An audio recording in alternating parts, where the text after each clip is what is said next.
দেখো ফার্স্টের প্রশ্ন আজকে কি বলছে।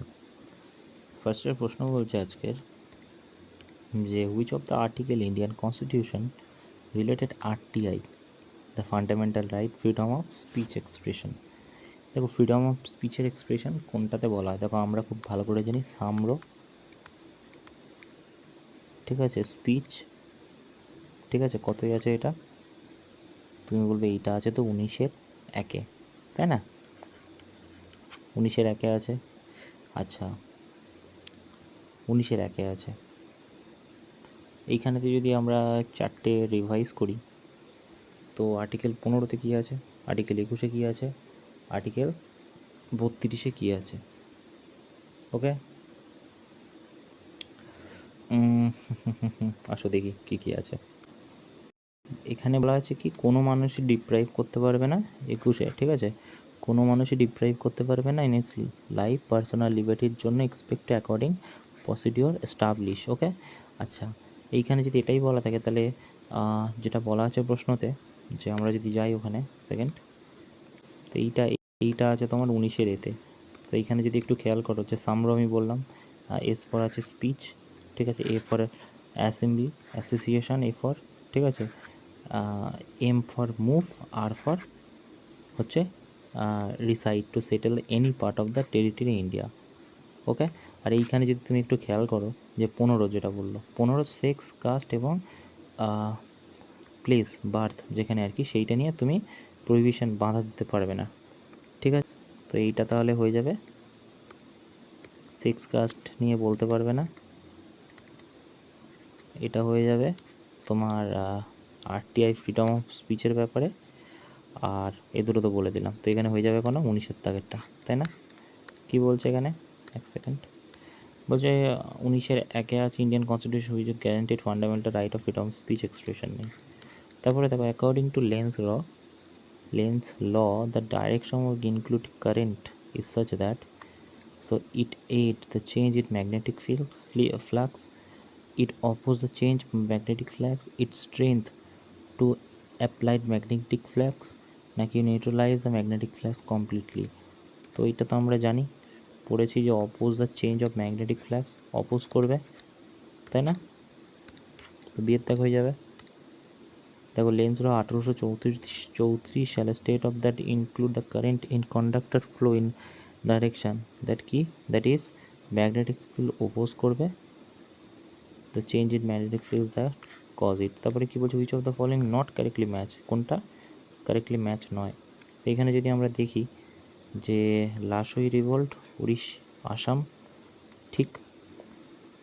দেখো এইখানেতে যদি দেখো রামোসি রেভিলিয়ান, এটা কিন্তু মহারাষ্ট্র, রামোসি রেভিলিয়ান মহারাষ্ট্র। আর কোল বিপ্লব হয়েছিল কিন্তু ঝাড়খণ্ডে, আমরা জানি কয়লা। কিন্তু এ দুটো তো আমরা জানি, এটা আমি জানি না ধরো। কিন্তু তুমি আমাকে বলো এই যে হেরাকা মুভমেন্ট, এটা কি ওয়েস্ট বেঙ্গলে শুনেছো কখনো? না। হেরাকা মুভমেন্ট কোথায় হয়েছিল? হেরাকা মুভমেন্ট হয়েছিল অন্ধ্রপ্রদেশে, ঠিক আছে, অন্ধ্রপ্রদেশ, শর্টে লিখে দিলাম। ওকে তাহলে এটা হয়ে যাবে অড ওয়ান আউট এটা। তারপর দেখো independent dance number of Chali, Ramdani এবং Jhumur is associated which of the following dance form. দেখো চালি, রামদানি, ঝুমুর, ছৌ আমরা জানি এটা মার্শিয়াল একটা ডান্স, ফেস পরে করতে হয়। মণিপুরি, ভারতনাট্যম, দেখো মণিপুরি যদি হবে ছালি, রামদানি কেন আসবে, ঝুমুর। ভারতনাট্যম সাউথের, এটাও হবে না, মণিপুরিও হবে না, ছৌ হবে না, হয়ে যাবে কি সাত্রিয়া কোথাকার, আসামের, আমরা জানি আসামের সাত্রিয়া হয়ে যাবে। ওকে বলছে ছৌ ইজ সেমি ক্লাসিক্যাল ডান্সের, যেটা বললাম Manipur is characterise by soft flowing movement, রাধাকৃষ্ণকে ডেডিকেট করে, লাভ স্টোরিকে ডেডিকেট করে হয়। Which of the ceremonial folk dance Puducherry is related Hindu epic Ramayana perform the Villianur temple, পুদুচেরিতে কোনটা হয়। তো এটা কিন্তু মনে রাখবে, এটা মনে রাখবে গাড়া দিতে। ওকে গাড়া দিতে হয়। আর যদি আমরা কয়েকটা ফোক ডান্স এখান থেকে রিভাইজ করে নিই তাহলে দেখতে পাবো যে এইখানে ডালখাই কিন্তু পপুলার, এই যে ডালখাই এটা কিন্তু উড়িষ্যার, এটা কিন্তু জানি, এই যে ডালখাই পপুলার উড়িষ্যায়।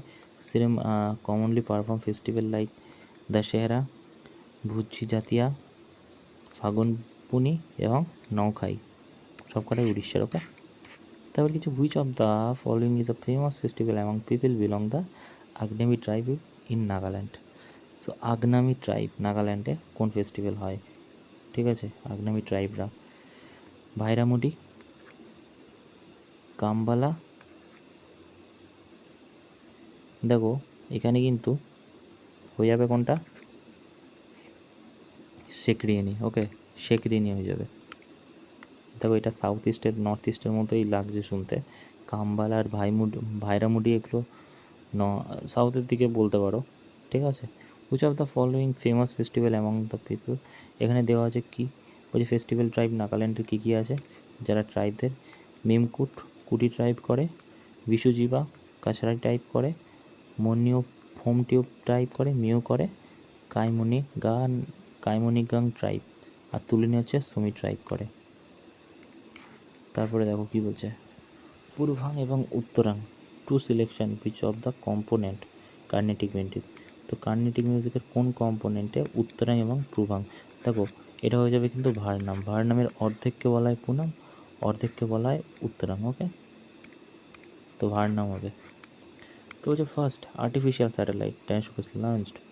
দেখো আর্টিফিশিয়াল স্যাটেলাইট মানে এআই কিন্তু বলছে না, ঠিক আছে, ভুল করে দেও না। এখানে আর্টিফিশিয়াল স্যাটেলাইট প্রথম কিন্তু আর্যভট্ট নামে ছাড়া হয়। ঠিক আছে, আমরা জানি কত সালে, 1975-এ। It is first Indian satellite and launched by Soviet Cosmos 3M rocket from Kapustin. এটা জাপানের একটা জায়গায়, ঠিক আছে, থেকে। তারপর বলছে যে না না না ভুল বললাম না। তারপর বলছে who become the Indian first female athletics win 2 individual Olympic. 2টো ইন্ডিভিজুয়াল অলিম্পিক কিন্তু জেতে এখানে পিভি সিন্ধু জেতে। প্রথমটা হচ্ছে তোমার 2016-তে, যেতে হচ্ছে সিলভার। আরেকটা কত, আরেকটা হচ্ছে 2020-তে, এটা হচ্ছে ব্রোঞ্জ। ঠিক আছে, পিভি সিন্ধু। বলছে which of the following influential poet renowned for employing Uttarbashi also written Uttarbanshi, distinctive poet style characterized by paradox, enigma. এটা কাবির হয়ে যাবে। ওকে, কাবির হয়ে যাবে। এটা একটা বই আছে, দেখে নিও। Which of the keyboard shortcut fill window 11 OS navigate create file folder. Create file ফোল্ডারের জন্য কোন শর্টকাট ইউজ করা হয়? তো এটা উইন্ডো কি প্লাস ই। ঠিক আছে, আচ্ছা এইখানে যদি দেখো ই দিয়ে কী হয়, এটা সার্চ করা হয়। ঠিক আছে,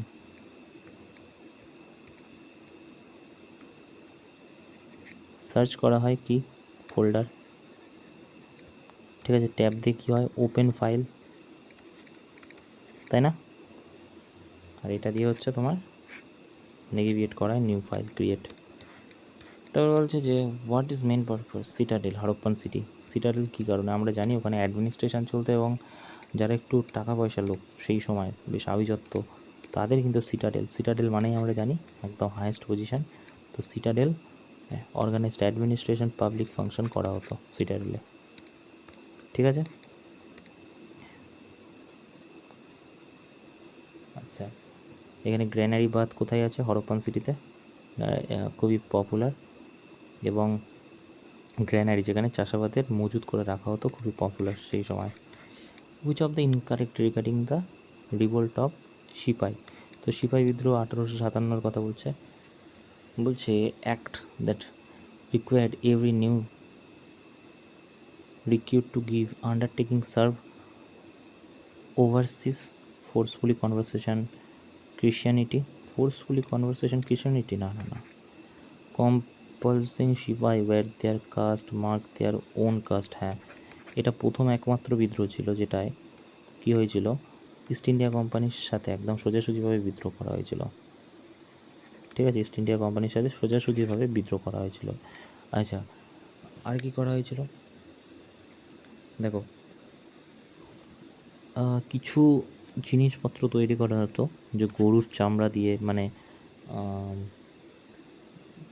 কিছু কিছু অস্ত্র তৈরি করা হতো গরু এবং শূকরের চামড়া দিয়ে, যেটা দু রকম ধর্মকেই খুব বেশি করে আর কি নিচে দেখাতো, যার জন্য এই ধরনের বিদ্রোহ হয়েছিল।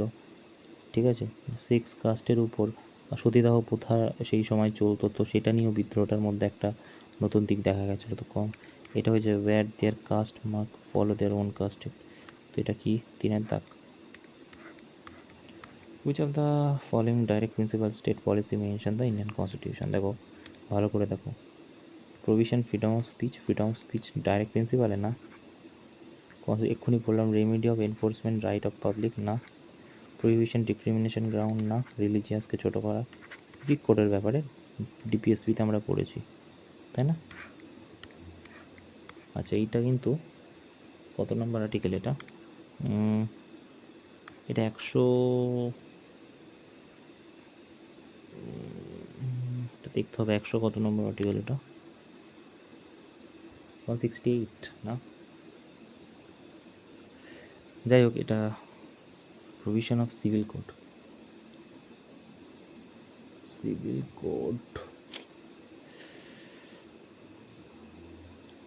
তো সিভিল কোডের আর্টিকেল 44 নম্বর আর্টিকেলে সিভিল কোডের ব্যাপারে বলা আছে, তাই না?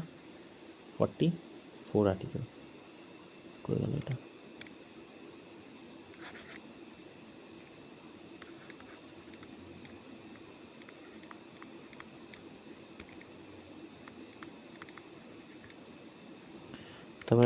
তারপরে বলছে as per the constitution among the following consider chief and advisory government of state. তো গভর্নর অফ স্টেট মানে চিফ এড কাদেরকে করা হয়? তো এটা চিফ মিনিস্টারকে করা হয় জানি। দেখো, অ্যাডভোকেট জেনারেল তো কখনো গভর্নরের সাথে আসবে না, যদিও আসতো প্রেসিডেন্টের সাথে আসতো, চিফ সেক্রেটারি হবে না।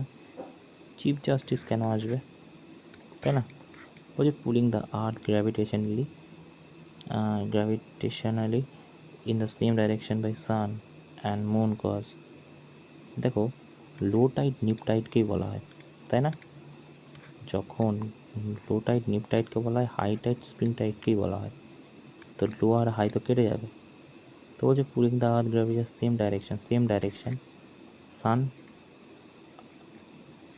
মুন আর্থ, ঠিক আছে, সেম ডাইরেকশন এই দুটো, তখন আমরা স্প্রিং টাইড বলি, ঠিক আছে। আচ্ছা, what is the type of vegetation predominantly found Thar ডিজার্টে কী ধরনের ভেজিটেশন হয়? এভারগ্রিন জিউনো হওয়া সম্ভব না, ম্যানগ্রোভ হওয়া সম্ভব না। দেখো, অ্যালিপাইন মিডো হবে না, হবে কি লো হার্ব এবং স্টার্ভ, মানে কি গুচ্ছ,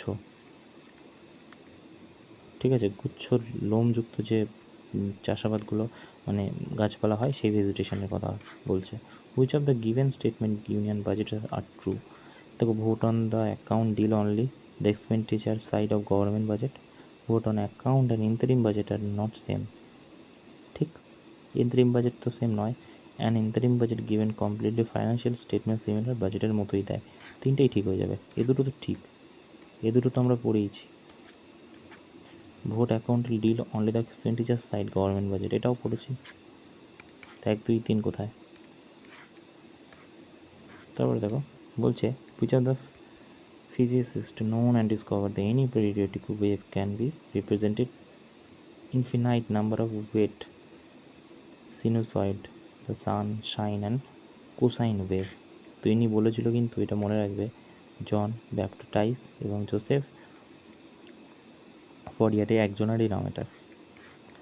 তারপর দেখো লাস্ট প্রশ্ন, বলছে vitamin B9 content folic acid, content করে ফলিক অ্যাসিড, ঠিক কথা, এবং prevent neural tube defected in newborn baby. Newborn বেবিদের যে শ্বাসনালী সেইটাকে মানে ঠিক করে দিতে, যেখানে আটকে ফাটকে সেগুলো ঠিক করে দিতে ব্যবহার করা হয়। দুটোই ঠিক, ঠিক আছে।